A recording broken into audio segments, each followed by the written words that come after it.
Good morning friends. Welcome to my YouTube channel education wire. आज के session में हम लोग क्लास 8 का मोस्ट इम्पोर्टेंट हिस्ट्री क्वेश्चन करेंगे। तो आइए स्टार्ट करते हैं। स्टार्ट करने से पहले आप हमारे चैनल को लाइक सब्सक्राइब कर लें ताकि सबसे पहले आपको हमारा वीडियो मिल जाए। टॉपिक है कैसे, कब और कहाँ।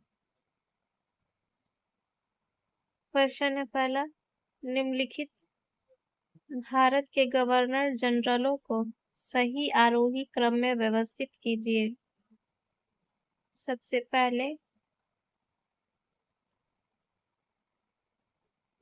पहले एमहर्स्ट होगा, उसके बाद विलियम पेंटिक, उसके बाद ऑकलैंड, फिर एलनबरो। ऑप्शन सी।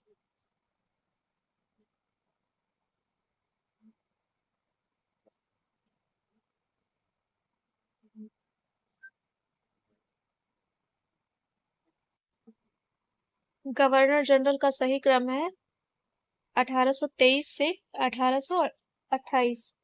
इस समय थे लॉर्ड एमहर्स्ट। 1828 से 1835 तक लॉर्ड विलियम पेंटिक। 1836 से 42 तक लॉर्ड ऑकलैंड और 1842 से 44 लॉर्ड एलनबरो। नेक्स्ट है जेम्स मिल था। जेम्स मिल था। सही उत्तर होगा स्कॉटिश इतिहासकार, option A. James mill Scottish इतिहासकार था। 1817 में उन्होंने तीन खंडों में 1817 में तीन खंडों में a history of British India British Bharat का इतिहास नामक पुस्तक 3 खंडों में लिखा था। उन्होंने अपनी इस पुस्तक में भारत के इतिहास को हिंदू, मुस्लिम और ब्रिटिश काल में विभाजित किया था। ठीक है। नेक्स्ट क्वेश्चन है, औपनिवेशिक भारत के इतिहास को समझने में निम्नलिखित में से कौन सा द्वितीयक स्रोत होगा। ऑप्शन ए है 1931 की census report. Option B Rukaiya Hussain का सुल्ताना का सपना। ऑप्शन सी लॉर्ड कॉर्नवालिस के समय जन्म एवं मृत्यु के पंजीकरण के रिकॉर्ड। ऑप्शन डी है भारत और समकालीन विश्व द्वितीय कक्षा 10 के लिए इतिहास की पाठ्य पुस्तक। इसमें से कौन सा द्वितीयक स्रोत होगा। सही आंसर होगा ऑप्शन सी। ऑप्शन सी केवल डी।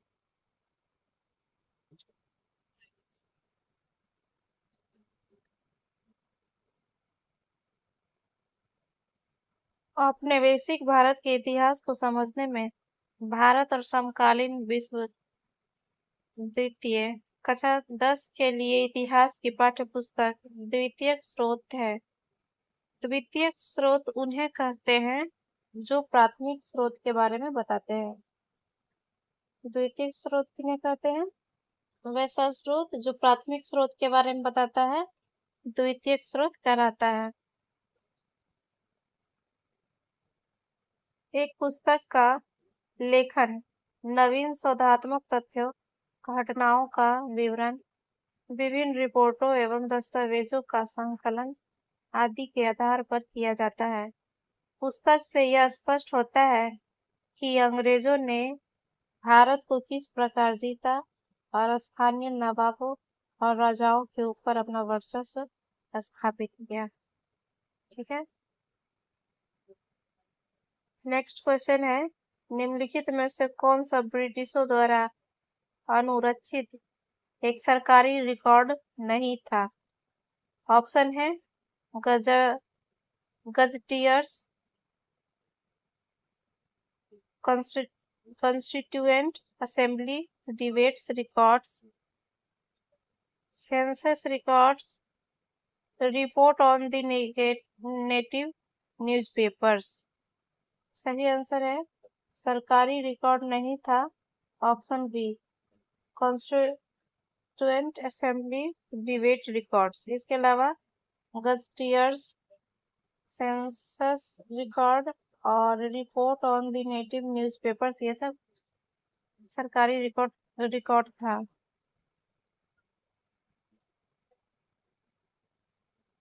सही उत्तर होगा option B constituent assembly debate records ब्रिटिशों द्वारा अनुरक्षित एक सरकारी रिकॉर्ड नहीं था। गजेटियर्स, सेंसस रिकॉर्ड्स और report on the native newspapers ब्रिटिशों द्वारा अनुरक्षित सरकारी रिकॉर्ड थे।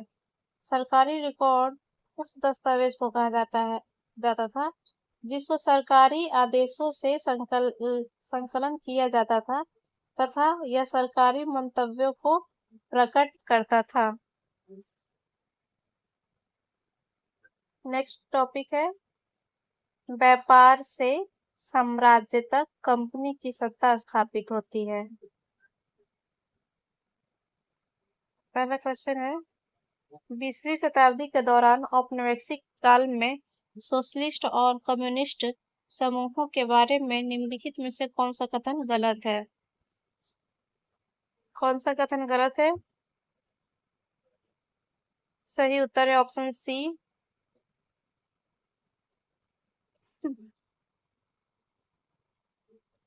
पंजाब में अहमद अली और अन्य ने इनकलाब प्रकाशित किया।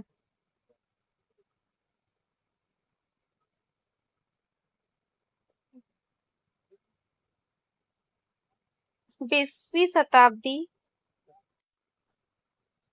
शताब्दी के दौरान औपनिवेशिक भारत में सोशलिस्ट और कम्युनिस्ट समूहों के सदस्य भी स्वतंत्रता आंदोलन में सक्रिय थे।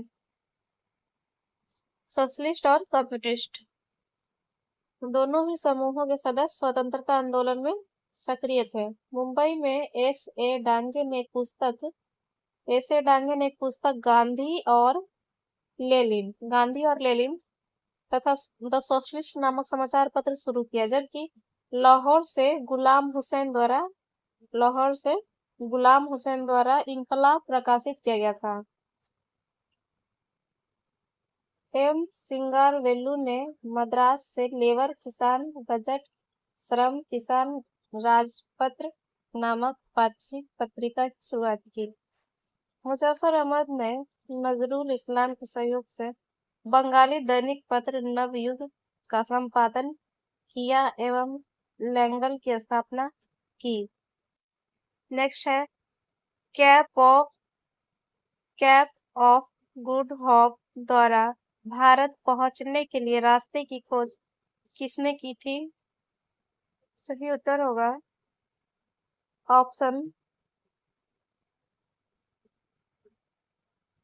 Option B Bartholomew Dias. Bartholomew Dias ने केप ऑफ गुड होप द्वारा भारत पहुंचने का मार्ग खोजा। 1498 ईस्वी में वास्को डी गामा पुर्तगाल केप ऑफ गुड होप होते हुए अफ्रीका का पूरा चक्कर लगाकर कालीकट मालाबार तट भारत सर्वप्रथम पहुंचा। यहाँ के राजा जमोरिन ने उसका भव्य स्वागत किया था।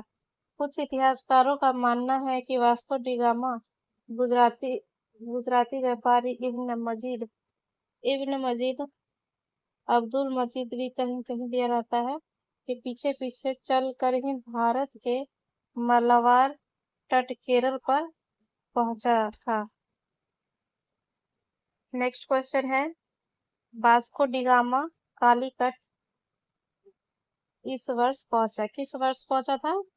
सही उत्तर होगा ऑप्शन ए 1498 ईस्वी। नेक्स्ट क्वेश्चन है पुर्तगाली सबसे पहले भारत कहाँ पहुंचे थे? सही उत्तर होगा ऑप्शन ए, कालीकट।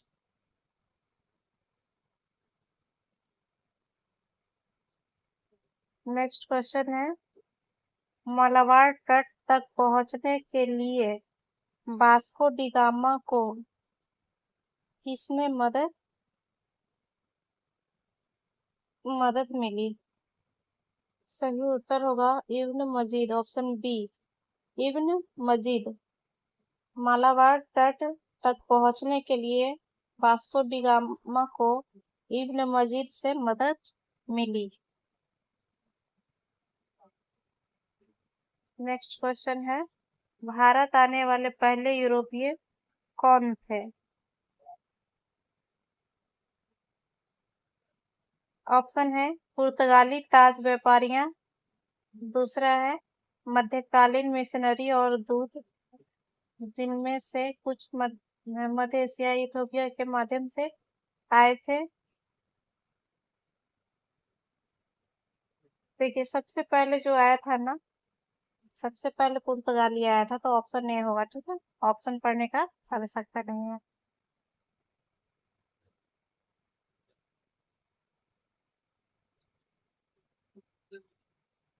इसका आंसर यही दिया हुआ होगा, ऑप्शन नहीं, इसका ऑप्शन बी आंसर है। भारत आने वाले यूरोपीय कौन थे? भारत आने वाले पहले यूरोपीय कौन थे? यह सही उत्तर माना है ऑप्शन बी को। सही उत्तर माना है ऑप्शन बी को, जिसमें मध्यकालीन मिशनरी और दूत, जिनमें से कुछ मध्य एशियाई या इथोपिया के माध्यम से आए थे। ठीक है, उसके बारे में देख लेंगे। मध्यकाल अकबर के समय में आने वाले यूरोपीय सर्वप्रथम मिशनरी ईसाई धर्म प्रचारक एवं दूत के रूप में आए थे। इन यूरोपियों में से कई पुर्तगाल एवं मध्य एशिया अथवा इथोपिया के माध्यम से आए हुए थे। कई यूरोपियों का उद्देश्य भारत में व्यापार करना था, क्योंकि भारत के बंदरगाहों की संपत्ति पुरातनता प्राचीन काल से प्रसिद्ध थी।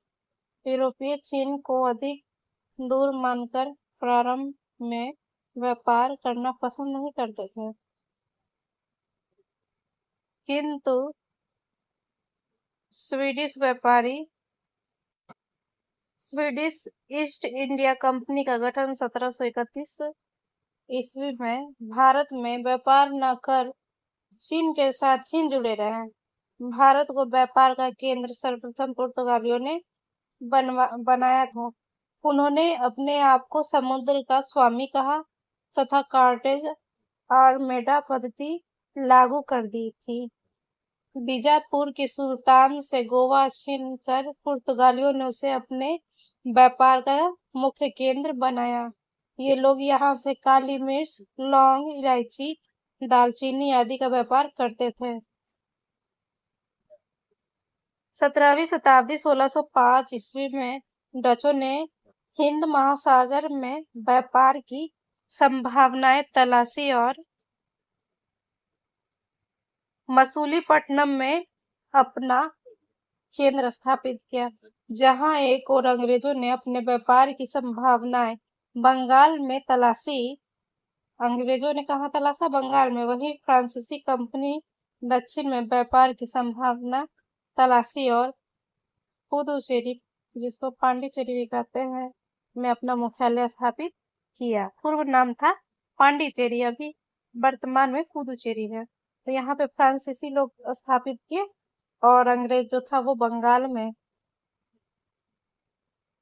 और डच जो था वो हिंद महासागर में व्यापार की संभावनाएं तलाशी और मसूलीपट्टनम में अपना केंद्र स्थापित किया था।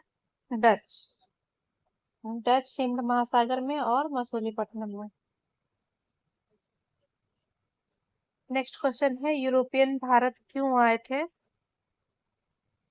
ये पूर्वी वस्तुओं से व्यापार करना चाहते थे। चीन को शुरुआत में बहुत दूर माना जाता था, भारत के बंदरगाहों की संपत्ति पुरातनता से प्रसिद्ध थी। सही उत्तर होगा ऑप्शन डी, अन्य विकल्प में से सभी। Option D. नेक्स्ट है, निम्नलिखित में से किस यूरोपीय देश की व्यापारी कंपनी ने 1605 में मसूलीपट्टनम में अपना बेस स्थापित किया था? और तुम लोग पढ़े थे, डच किया था हिंद महासागर में और मसूलीपट्टनम में 1605 ईस्वी में। Option C. नेक्स्ट क्वेश्चन है, स्वीडिश ईस्ट इंडिया कंपनी का गठन 1731 ईस्वी में हुआ था। इसका व्यापार लगभग विशेष रूप से सीमित था। इसका व्यापार सीमित था चीन से। Option B. नेक्स्ट क्वेश्चन है, पुर्तगाली ने गोवा के समृद्ध बंदरगाह को किस शासक से छीना था? सही उत्तर होगा बीजापुर के शासक। बीजापुर के शासक से गोवा के समृद्ध बंदरगाह को पुर्तगालियों ने छीना था। सही उत्तर होगा option C, Bijapur. Next question है, दक्षिण भारत में फ्रेंच मुख्यालय कहाँ था? सही उत्तर है ऑप्शन डी, पांडिचेरी। पांडिचेरी। किसके शासनकाल में ईस्ट इंडिया कंपनी ने भारत में अपनी पहली फैक्ट्री की स्थापना की? सही उत्तर है ऑप्शन डी, जहांगीर के टाइम में। ईस्ट इंडिया कंपनी ने अपनी पहली फैक्ट्री मुगल शासक जहांगीर के फरमान मतलब रॉयल आदेश से सूरत में 1613 में स्थापित किया था। यह फरमान कैप्टन विलियम हॉकिंस ने प्राप्त किया था। यद्यपि 1611 में मसूलीपट्टनम में अंग्रेजों ने अपनी व्यापारिक कोठी बना ली थी। मुगल काल में सूरत एक बड़ा विक्रय केंद्र होने के साथ साथ एक बड़ा बाजार भी था, जिसके कारण यूरोपियों ने अपने आप को सूरत में स्थापित किया। तो सबसे पहले ईस्ट इंडिया कंपनी ने अपनी पहली फैक्ट्री जहांगीर के समय में कहा तो सूरत में 1613 में स्थापित किया। और कैप्टन विलियम हॉकिंस ने प्राप्त किया था फरमान को 1611 में मसूलीपट्टनम में अंग्रेजों ने अपनी व्यापारिक कोठी बना ली थी। मुगल काल में सूरत एक बड़ा विक्रय केंद्र होने के साथ साथ एक बड़ा बाजार भी था, जिसके कारण यूरोपियों ने अपने आप को सूरत में स्थापित किया। नेक्स्ट क्वेश्चन है, जहांगीर ने सूरत में अस्थायी कारखाने की स्थापना के लिए फरमान कब जारी किया था? सही उत्तर होगा ऑप्शन बी, 1613 ईस्वी में। रॉयल आदेश के लिए उपयोग करने वाला शब्द है? सही उत्तर होगा ऑप्शन डी, फरमान। सभी यूरोपीय कंपनियों ने स्वयं को सूरत में स्थापित किया था, क्यों?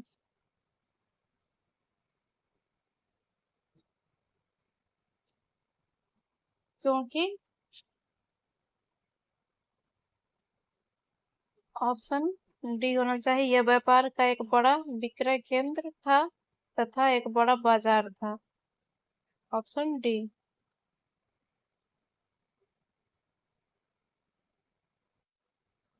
नेक्स्ट क्वेश्चन है, 17वीं शताब्दी में सबसे बड़ी शाही शक्ति डैश की थी? 17वीं शताब्दी में सबसे बड़ी शाही शक्ति डैश की थी? सही उत्तर होगा ऑप्शन सी, डच। सही उत्तर होगा ऑप्शन सी, डच। 17वीं शताब्दी में सबसे बड़ी शाही शक्ति डच की थी। इन्होंने हिंद महासागर में व्यापार की संभावनाएं तलाशनी शुरू कर दी। 18वीं सदी के उत्तरार्ध में इंग्लैंड एक नई शाही ताकत के रूप में उभरा। अंग्रेज सर्वप्रथम भारत में एक व्यापारी के रूप में आए थे और धीरे धीरे कुछ क्षेत्रों को जीतकर व्यापार करते हुए एक विशाल साम्राज्य स्थापित करने का सफर तय किया। अंग्रेजों ने पुर्तगाल, डच, फ्रांस आदि स्थानों के व्यापारियों को भारत में अपने आगे मजबूत नहीं होने दिया और उन्हें एक निश्चित क्षेत्र तक सीमित कर दिया। व्यापारिता ने आर्थिक राष्ट्रवाद और राष्ट्र की अर्थव्यवस्था को सरकारी विनियमन दोनों को प्रोत्साहन किया। चलिए नेक्स्ट क्वेश्चन है, डैश 18वीं शताब्दी में सबसे मजबूत शाही शक्ति थी। सही उत्तर होगा ऑप्शन बी इंग्लैंड।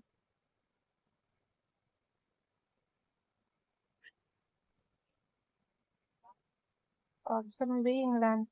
नेक्स्ट है, व्यापारिकता ने क्या पदोन्नत किया।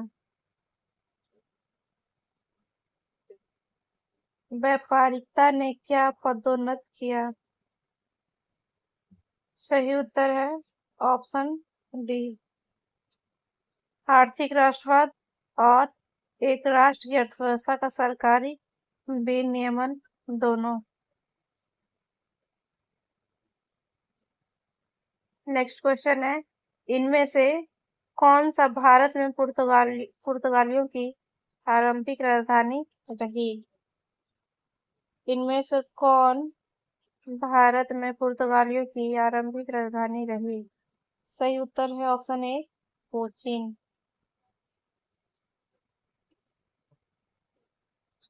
कोचीन पुर्तगालियों की भारत में प्रारंभिक राजधानी थी। अल्बुकर्क अल्बुकर्क द्वारा 1510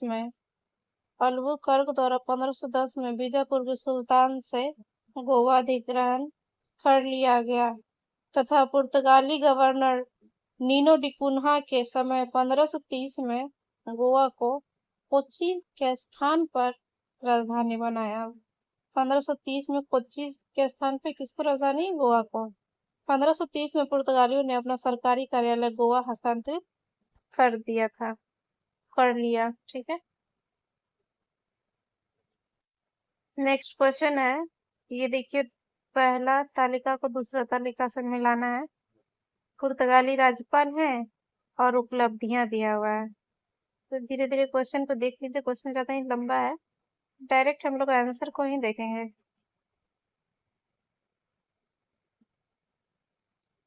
चलिए सही मिलान देख लेते हैं। यहाँ पर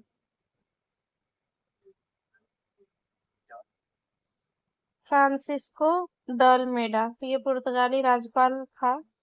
इसके उपलब्धि क्या था, तो फ्रांसिस्को द अल्मेडा ये लाया था ब्लू वाटर पॉलिसी नीति। दूसरा है अल्फेंसो द अल्बुकर्क अपने साथी देशवासियों को भारतीय महिलाओं से विवाह कर लेने की प्रेरणा दी थी। अल्बुकर्क, ठीक है, अल्बुकर्क भारतीय महिलाओं से विवाह करने का प्रेरणा दिया था। नेक्स्ट है नीनो दी कुन्हा।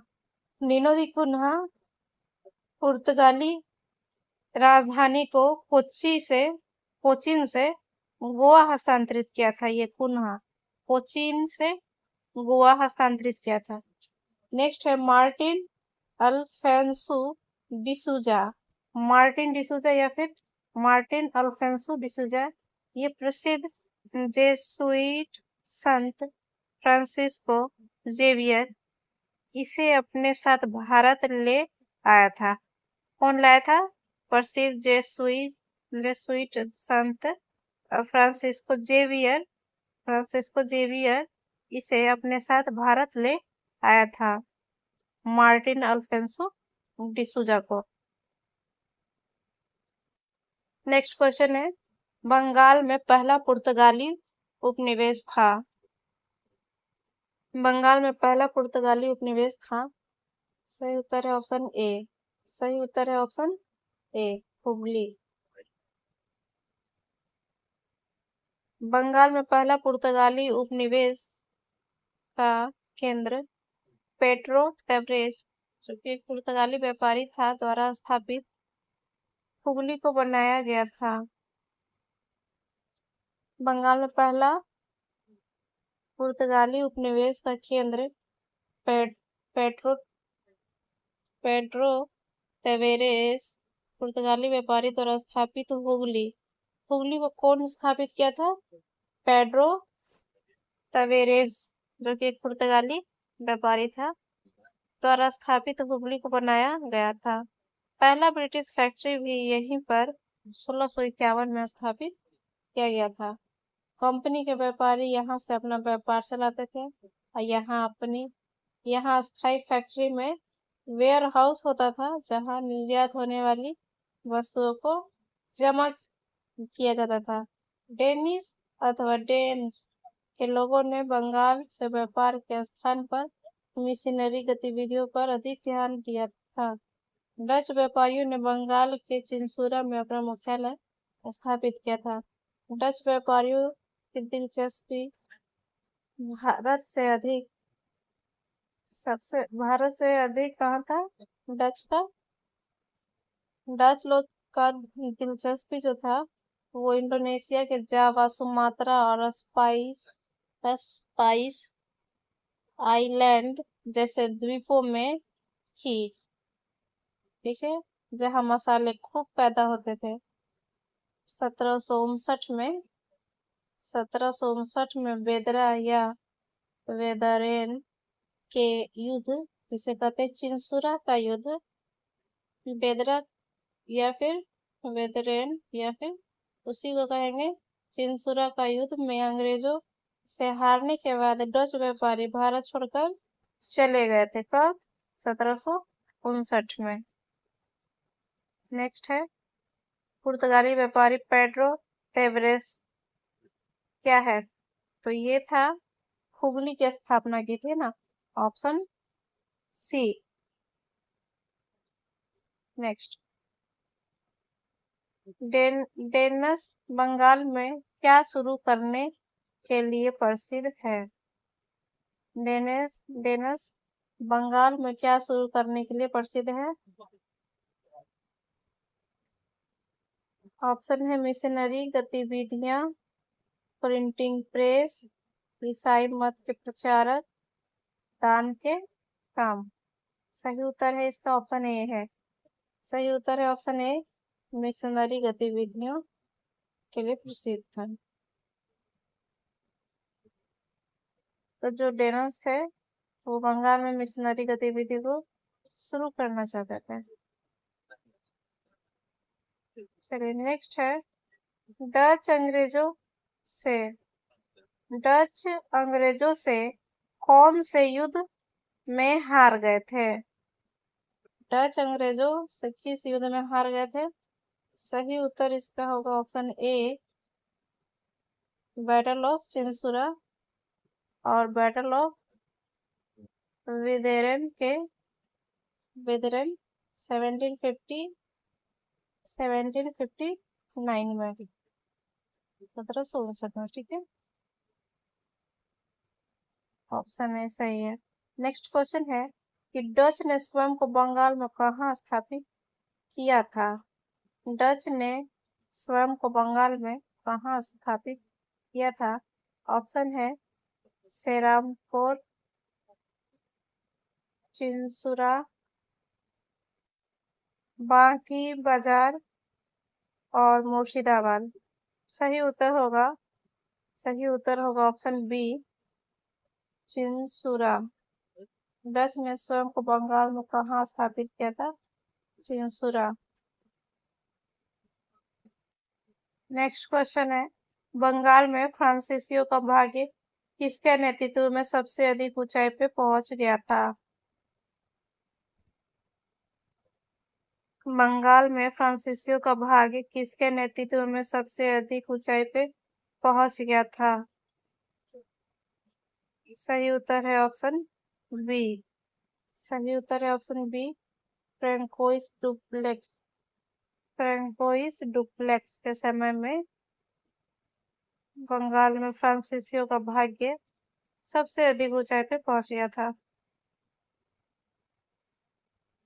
नेक्स्ट है कि बंगाल में यूरोपीय कंपनी की स्थापना करने का मुख्य कारण व्यापारिक वस्तुओं की विविधता सूती कपड़ा, रेशम आदि तथा सस्तापन, उपजाऊ भूमि, सस्ता श्रम, नदियों के माध्यम से अच्छा परिवहन मार्ग आदि था, न कि स्थानीय अदालत।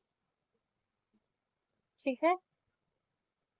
बंगाल में यूरोपीय कंपनी की स्थापना करने का मुख्य कारण व्यापारिक वस्तुओं की विविधता, जैसे कि सूती कपड़ा, रेशम आदि ये सब था। तो वहां पे सस्तापन था, उपजाऊ भूमि भी था, सस्ता श्रम भी मिल जाता था, नदियों के माध्यम से वो भी अच्छा परिवहन मार्ग, ये सब नदी के माध्यम से अच्छा परिवहन मार्ग ये सब आदि था। न कि वहां पे ऐसा कुछ ऐसा नहीं था कि स्थानीय अदालत। ठीक है। बंगाल में पुर्तगाली, डच तथा अंग्रेजों की फैक्ट्रियां स्थापित होने के पश्चात फ्रांसीसियों ने भी अपनी व्यापारी कोठी तथा फैक्ट्रियां स्थापित की। फ्रांसीसी गवर्नर डुप्ले को ही कहते थे। डुप्लेक्स के समय फ्रांसीसियों का भाग्य बंगाल में चरमोत्कर्ष पर था। नेक्स्ट है, बंगाल में यूरोपीय कंपनियों की स्थापना के लिए निम्नलिखित में से किस पर विचार नहीं किया गया था? किस पे विचार नहीं किया गया था? तो सही आंसर है ऑप्शन डी, स्थानीय अदालत। स्थानीय अदालत की शक्ति पे विचार नहीं किया गया था। ठीक है।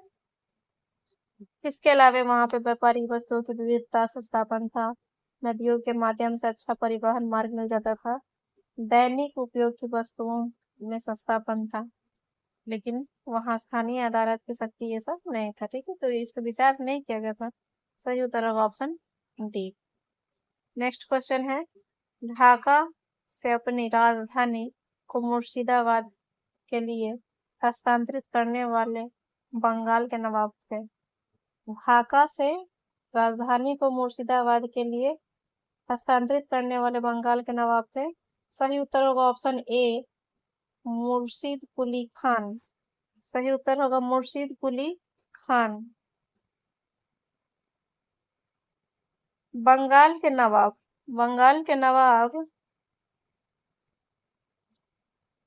मुर्शिद कुली खान ने ढाका से अपनी राजधानी मुर्शिदाबाद हस्तांतरित किया था। मुर्शिद कुली खान के पश्चात बंगाल का नवाब क्रमशः अलीवर्दी खां तथा सिराजुद्दौला बनते हैं। ये सभी बंगाल के शक्तिशाली नवाब थे और कंपनी को व्यापारिक रियायत देने से मना कर दिया था।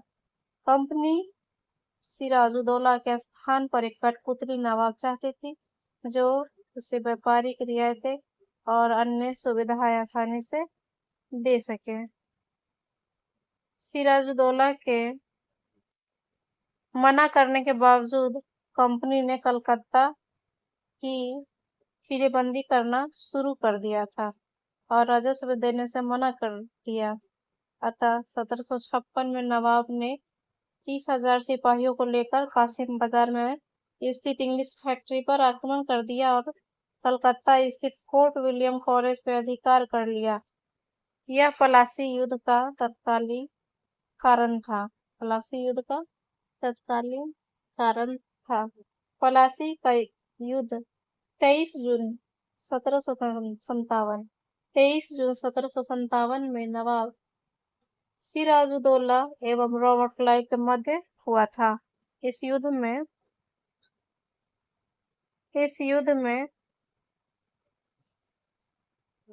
नवाब सिराजुद्दौला पराजित होता है क्योंकि उसके सेनापति मिर्जाफर क्लाइव की लोमड़ी, मिर्जाफर को बोलते थे, क्लाइव की लोमड़ी कहते थे मिर्जाफर को।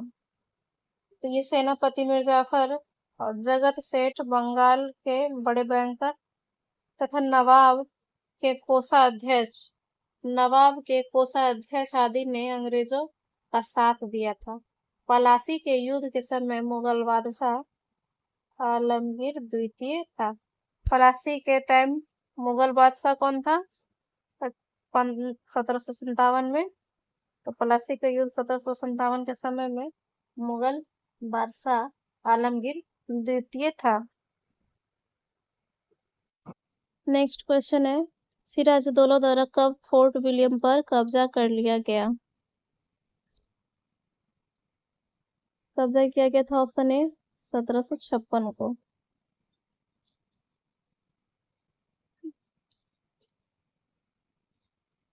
नेक्स्ट क्वेश्चन है, पलासी युद्ध के समय मुगल बादशाह कौन था? सही उत्तर होगा आलमगीर द्वितीय। पलासी के समय 1757 में आलमगीर द्वितीय था। ठीक है।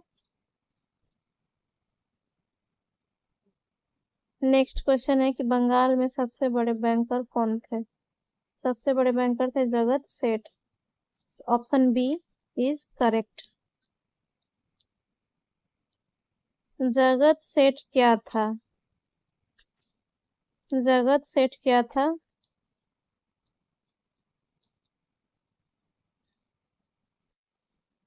सही उत्तर है ऑप्शन ए। एक बैंकिंग परिवार के लिए एक शीर्षक जो नवाबी बंगाल के कोषाध्यक्ष जनरल बन गए।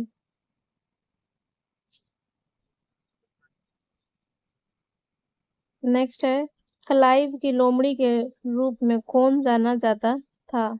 ऑप्शन है ओमीचंद, मानिकचंद, मीर जाफर या मीर कासिम। सही उत्तर है ऑप्शन सी मीर जाफर। ये था क्लाइव का लोमड़ी।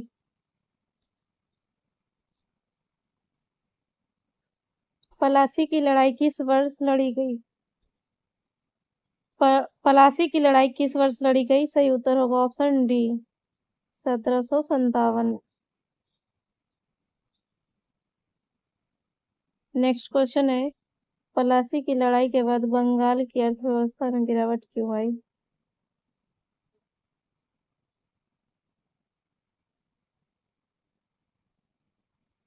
पलासी की लड़ाई के बाद बंगाल की अर्थव्यवस्था में गिरावट क्यों आई? सही उत्तर है ऑप्शन डी अन्य विकल्पों में से सभी। पहला ऑप्शन है कि भारतीय व्यापारियों को अब अंग्रेजी व्यापारियों से कड़ी स्पर्धा का सामना करना पड़ा। ठीक है। भारतीय व्यापारियों को शुल्क का भुगतान करना पड़ा जबकि अंग्रेजी व्यापार शुल्क मुक्त था। तीसरा है उत्पादों को कम कीमत पे अपने सामान बेचने के लिए मजबूर किया जाता था। तो ये सब हो जाएगा कि पलासी की लड़ाई के बाद बंगाल की अर्थव्यवस्था में गिरावट क्यों आया था। ये सारा हो जाएगा गिरावट का वजह। Option D. चलिए, पलासी की विजय के बाद क्लाइव ने मिर्जाफर को बंगाल का नवाब बना दिया। बदले में मिर्जाफर ने कंपनी को अनेकों रियायतें दी। पलासी की विजय के पश्चात बंगाल की अर्थव्यवस्था का पतन शुरू हुआ। अब भारतीय व्यापारियों को ब्रिटिश व्यापारियों से कड़ी स्पर्धा करनी पड़ी और कंपनी ने उत्पादों से निर्धारित लागत से कम मूल्य पर सामान खरीदना शुरू कर दिया था। नेक्स्ट है इसी में कि भारतीय व्यापारियों की अपेक्षा ब्रिटिश व्यापारी शुल्क मुक्त व्यापार करते थे। इसके अतिरिक्त कंपनी बीजापुर से अधिक धन उगाही करने लगी थी और धन न देने पर अर्थात कंपनी का विरोध करने पे क्लाइव ने उसके स्थान पर मीर कासिम को नवाब बना दिया। किंतु कंपनी की महत्वाकांक्षा बढ़ती रही। परेशान होकर मीर कासिम ने अपनी राजधानी को मुर्शिदाबाद के स्थान पर मुंगेर लेकर चला गया। धीरे धीरे यह विवाद इतना अधिक बढ़ गया कि 1764 में बक्सर नामक स्थान पर मीर कासिम और कंपनी के सेनापति मुनरो के मध्य युद्ध हुआ। इस युद्ध में मीर कासिम की पराजय हुई और अंग्रेज विजयी हुए। बक्सर युद्ध ने पलासी के युद्ध का कार्य पूरा कर अर्थात बक्सर युद्ध के पश्चात ब्रिटिश राज भारत में स्थापित हुआ। पटना में ब्रिटिश कंपनी के प्रभारी विलियम एलिस थे। पटना में ब्रिटिश कंपनी के प्रभारी कौन थे? विलियम एलिस थे। तथा बंगाल का गवर्नर कौन था उस समय? बेंसी टाट था बक्सर के युद्ध के समय में। ठीक है। इस युद्ध के पश्चात 1765 में मुगल सम्राट ने कंपनी को ही बंगाल प्रांत का दीवान नियुक्त कर दिया। 1765 में मुगल सम्राट ने कंपनी को ही बंगाल प्रांत का दीवान नियुक्त कर दिया। नेक्स्ट क्वेश्चन है, मीर कासिम ने अपनी राजधानी को मुर्शिदाबाद से कहाँ हस्तांतरित किया था? सही उत्तर होगा ऑप्शन सी, मुंगेर। मीर कासिम ने अपनी राजधानी को मुर्शिदाबाद से मुंगेर हस्तांतरित किया था। नेक्स्ट है, बक्सर युद्ध के समय पटना में अंग्रेजी कंपनी का प्रभारी कौन था? सही उत्तर होगा ऑप्शन ए, एलिस।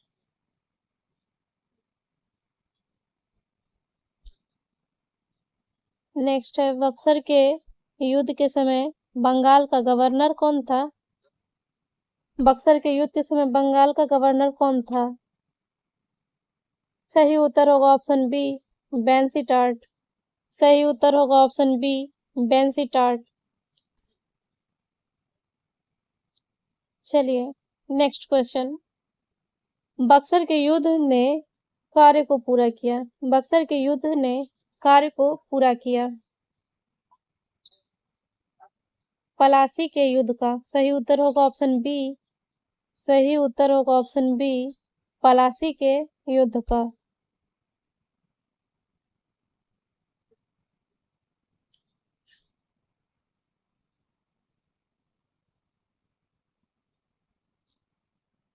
निम्नलिखित में से कौन सा जोड़ा सही सुमेलित है? कौन सही सुमेलित है? बक्सर का युद्ध, मीर जाफर बनाम क्लाइव।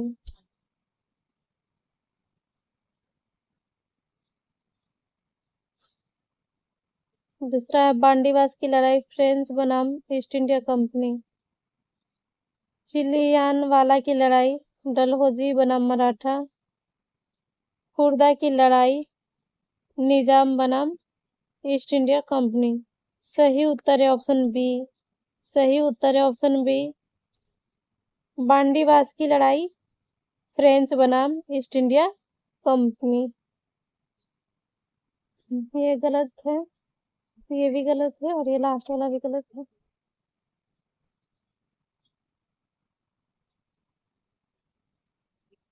चलिए, बक्सर बांडीवास का युद्ध 1760 ईस्वी में अंग्रेजों और फ्रांसीसियों के मध्य लड़ा गया था। बांडीवास का युद्ध 1760 में अंग्रेजों और फ्रांसीसियों के मध्य लड़ा गया था। इसका मुख्य कारण क्या था? तो इसका मुख्य कारण था सप्तवर्षीय युद्ध भी था।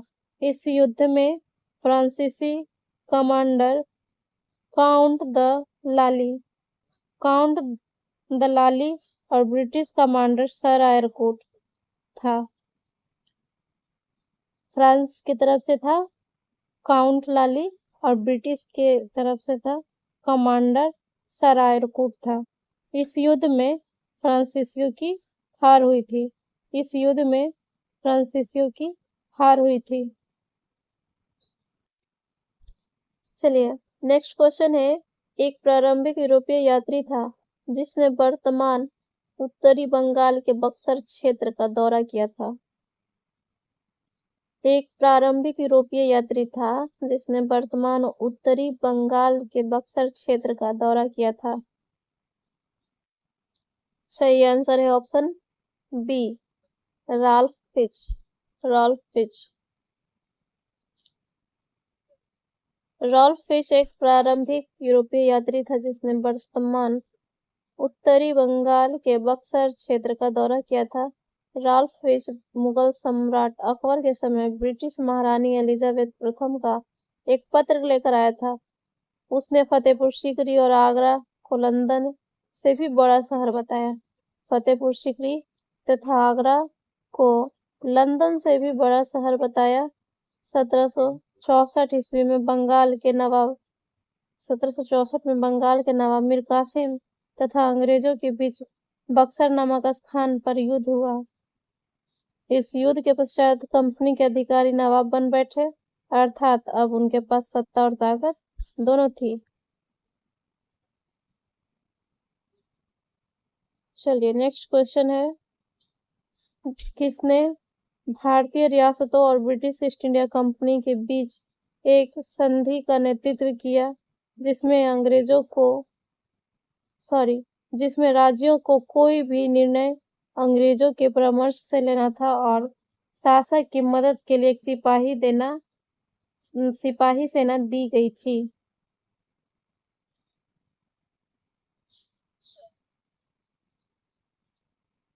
क्वेश्चन को फिर से पढ़ेंगे। किस नीति ने भारतीय रियासतों और ब्रिटिश ईस्ट इंडिया कंपनी के बीच एक संधि का नेतृत्व किया जिसमें राज्यों को कोई भी निर्णय अंग्रेजों के परामर्श से लेना था और शासक की मदद के लिए एक सिपाही सेना दी गई थी? सही उत्तर है ऑप्शन बी, सहायक संधि। सो कहते हैं सहायक संधि।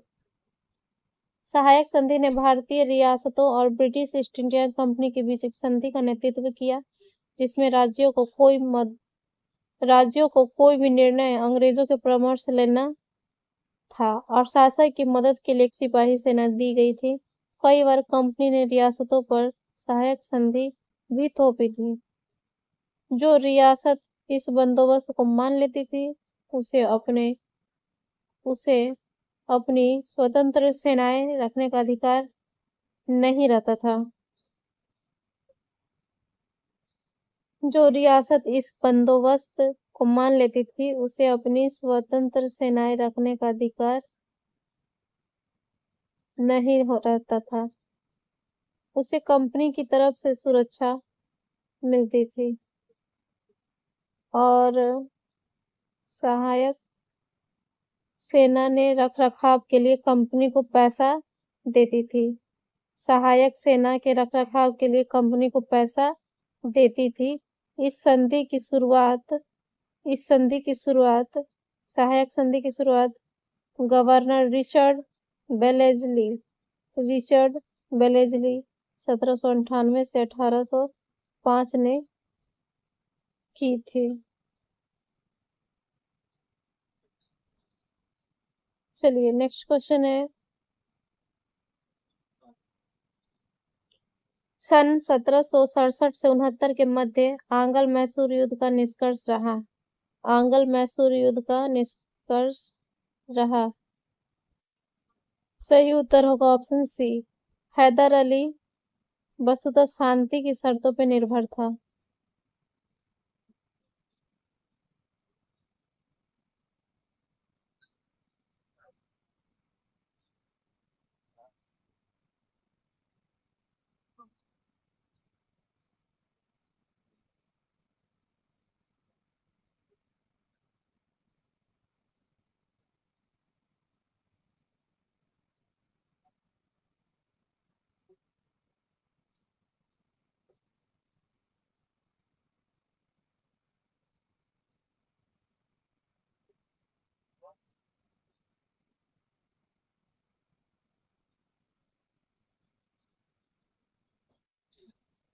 हैदर अली 1761 से 1782 और उसके पुत्र टीपू सुल्तान 1782 से 1799 के नेतृत्व में मैसूर शक्तिशाली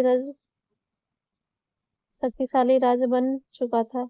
प्रथम आंग्ल मैसूर युद्ध 1767 से 69 के पश्चात हैदर अली शांति की शर्तों पर निर्भर था। द्वितीय आंग्ल मैसूर युद्ध के दौरान 1782 में वारेन हेस्टिंग्स ने हैदर अली के विरुद्ध एयरकूट के नेतृत्व में एक सेना भेजी जिसने पोर्टो नोवा के युद्ध में हैदर अली को पराजित किया। इस युद्ध में हैदर अली पूरी तरह घायल हो गया और 7 दिसंबर 1782 को उसकी मृत्यु हो गई। 7 दिसंबर 1782 को उसकी मृत्यु हो गई। द्वितीय आंग्ल मैसूर युद्ध का समापन मंगलोर की संधि से हुआ था 1784 में। तृतीय एवं चतुर्थ आंग्ल मैसूर युद्ध टीपू सुल्तान के समय हुआ था और चतुर्थ आंग्ल मैसूर युद्ध 1799 में युद्ध में टीपू की पराजय और मृत्यु के पश्चात लॉर्ड वेलेस्ली ने मैसूर पर सहायक संधि थोप दी। वेलेस्ली ने ध्यातव्य है कि टीपू के पश्चात मैसूर का शासन पुनः वाडियार वंश के अधीन कर दिया गया, जो कि अंग्रेजों के अधीनस्थ बने रहे। निम्नलिखित में से किस युद्ध में टीपू सुल्तान को हार व मृत्यु का सामना करना पड़ा? सही उत्तर होगा ऑप्शन सी, चौथा एंग्लो मैसूर युद्ध।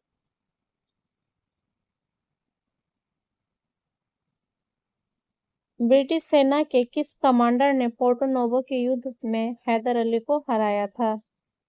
सही उत्तर होगा, हैदर अली को कौन हराया था? सही उत्तर होगा बी, आयरकूट हराया था। ठीक है, पोर्टो नोवो के युद्ध में। नेक्स्ट क्वेश्चन है, मंगलोर की संधि समाप्त हुई। मंगलोर की संधि समाप्त हुई कब? द्वितीय दूसरा अंग्रेज मैसूर युद्ध। Option B is correct. Next question है, हैदर अली खान और टीपू सुल्तान के अधीन कौन सा राज्य था? सही उत्तर होगा option D, Mysore.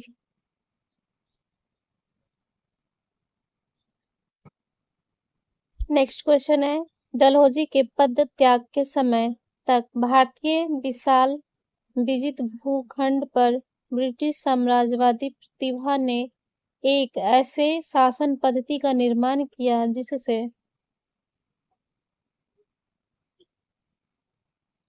Option A, देश में 18वीं सदी में फैली हुई अराजकता का अंत हुआ। ऑप्शन बी, भारत के निवासियों की राजनीतिक एकता का निर्माण हुआ। ऑप्शन सी, ऐसे साम्राज्य की स्थापना की जो विस्तार, ऐश्वर्य तथा साधनों की दृष्टि से अतुलनीय था।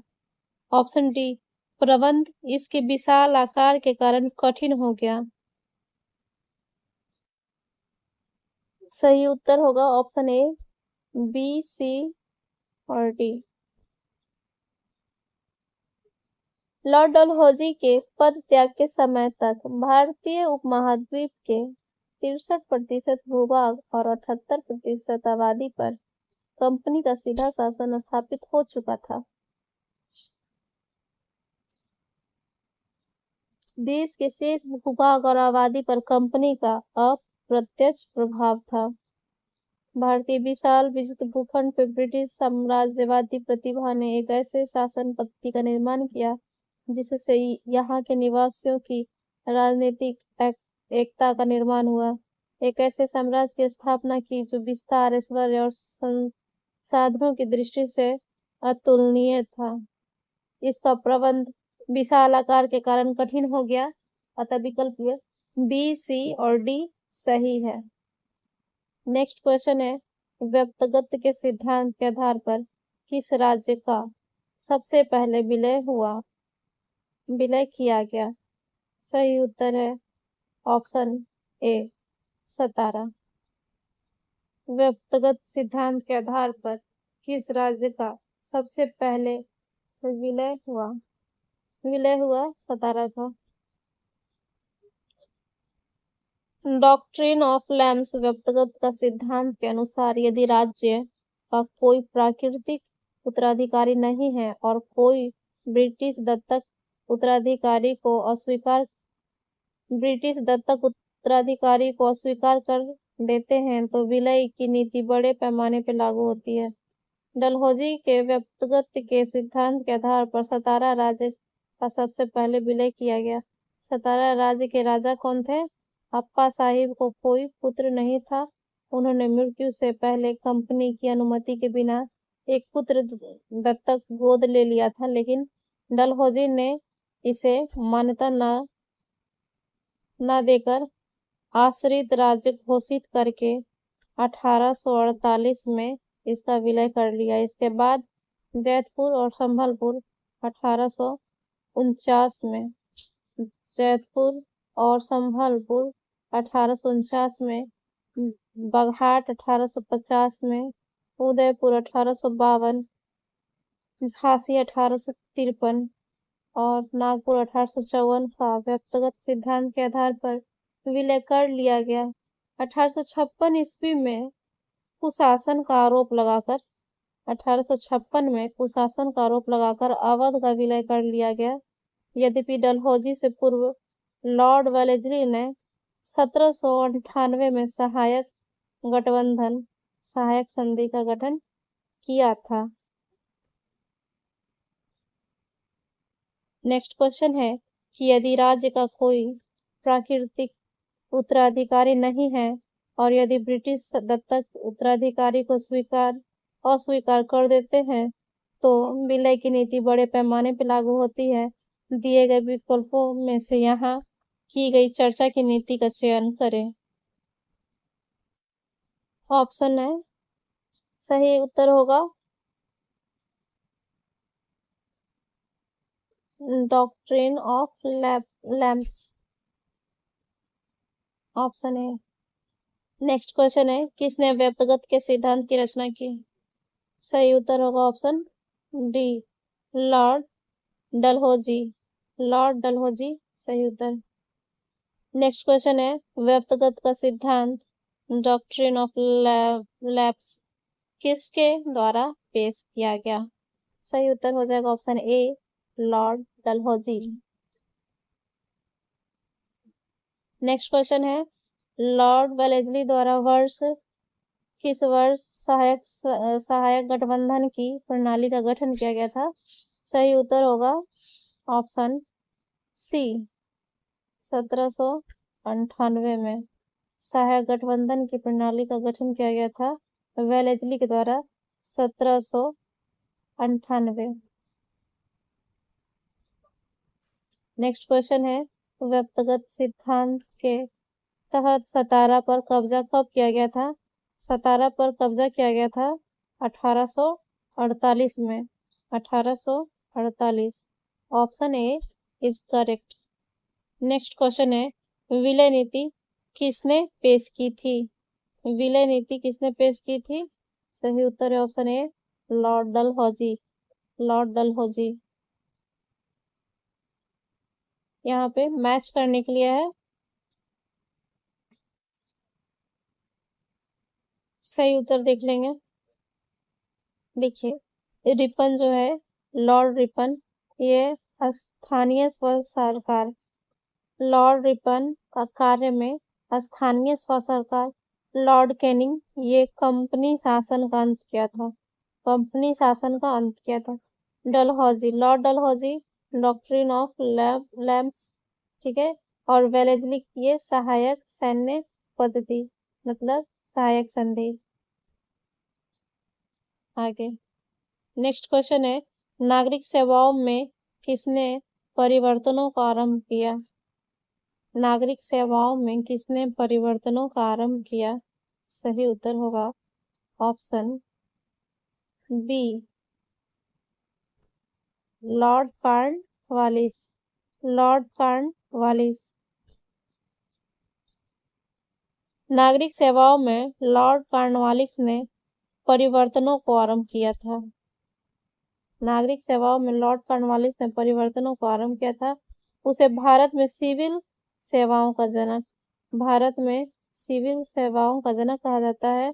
उसने अनुबंधित सिविल सेवा और असंबद्ध सिविल सेवाओं की शुरुआत की। अनुबंधित सिविल सेवा और असंबद्ध सिविल सेवाओं की शुरुआत की थी। इसमें से अनुबंधित सिविल सेवा कंपनी कानून के अधीन नहीं थी। इसमें से अनुबंधित सिविल सेवा कंपनी कानून के अधीन नहीं थी। नेक्स्ट भारत में बंगाल का प्रथम गवर्नर जनरल कौन थे? भारत में बंगाल का प्रथम गवर्नर जनरल कौन थे? सही उत्तर होगा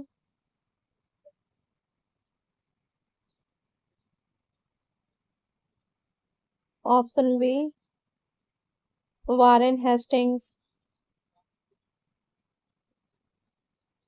भारत में बंगाल का प्रथम गवर्नर जनरल वारेन हेस्टिंग्स 1773 से 1785 था।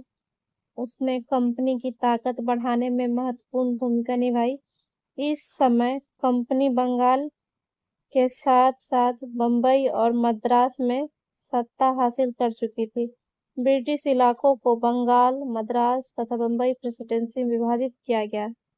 1772 में उसने दीवानी और फौजदारी न्याय व्यवस्था को स्थापित किया।